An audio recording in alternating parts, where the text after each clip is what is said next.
मधुस्मिता साहू ब्रह्मपुर जिला गंजामरू गल्प परिवेषण करुच्ची। शीर्षक मते भूली जीवनी तो। बहुत पूर्वर कथा। दास ब्राह्मण परिवार एक सत घटना। बापा मांकर 3टी संतान थिला। बापांकर देहांत परे विधवा मां 3टी पिलामानंकर रक्षाबक्षण बहुत कष्टरे करुथाए। बड़ झियो रीना ओ कॉलेज पढ़ा बेले अन्य सहर को जीवा आसा करथाए। भारी सरलिया सादासीधा ओ नम्र झियोटीए। दिनकर कथा।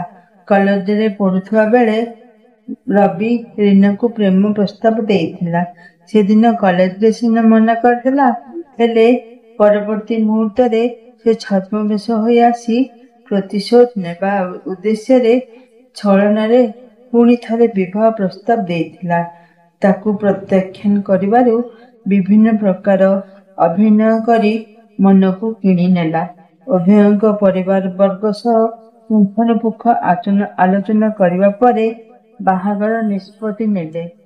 हेले यौतुक कथा नहीं वाद विवाद सृष्टि हेबारु उभय परिवार परस्पर मतांतर देखागला। एसबु घटना को नहीं तीव्र प्रतिक्रिया रे फलस्वरूप सेमाने उभय लुचि पलाइबा पई मंदिर रे विवाह करबा पई स्थिर कले। रवि निज संक्रांत रे जाल बिछाई विभिन्न अभिनय करथिला।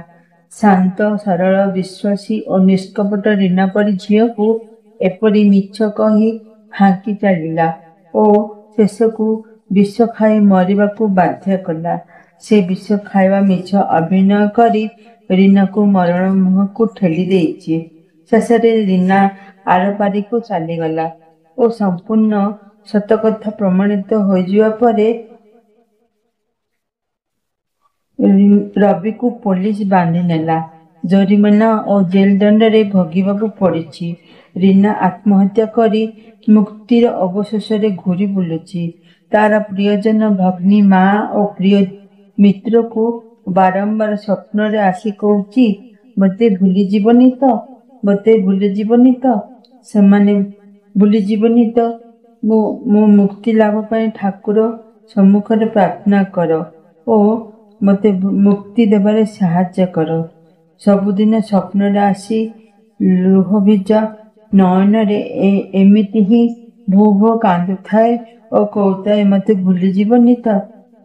आत्महत्या एक जघन्य अपराध हेबा सत्वे बहुत मनुष्य निज बहुमूल्य सुंदर जीवन को आत्महत्यार दाहरे विसर्जन करुछंती। दुरवस्था समय संभाळिबा धैर्य और साहस मनोबल बढ़ाइबा उचित। निज मनर कथा काहा कहिदेबा उचित। बारंबार कहूताए मते भूली जीवनी तो, मते भूली जीवनी तो।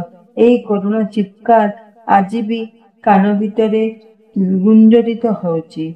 आज भी कान भितरे गुंजरित होउची। धन्यवाद।